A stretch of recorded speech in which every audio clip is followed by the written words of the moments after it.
messieurs, bonjour et bienvenue à notre Flash Info des 9 avril 2025. À la Haine, Joseph Kabila Kabange décide de rentrer en République démocratique orientale après avoir passé une année en Afrique du Sud. L'ancien président de la République a fait cette annonce à travers son compte X, justifiant cette décision par la situation sécuritaire et institutionnelle du pays.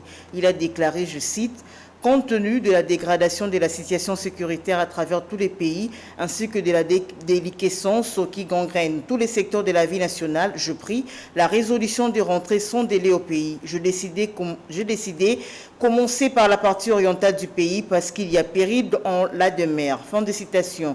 Du côté de l'Union sacrée de la nation par la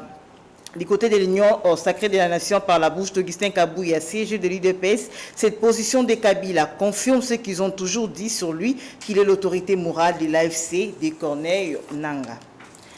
Marcel Malanga, Benjamin Zandman et Taylor Thompson, 3 sujets américains autrefois condamnés à mort par la Cour militaire de Kinshasa-Gombe pour coup d'État monté et manqué du 19 mai 2024 après avoir bénéficié de la grâce présidentielle qui avait procédé à la commutation de leur peine à la servitude pénale à perpétuité, soit la prison à vie, se sont envolés hier mercredi pour leur pays en vue de purger leur peine. Cette déclaration a été faite par Tina Salama, porte-parole du président de la République, Félix Antoine Tshisekedi Tshilombo.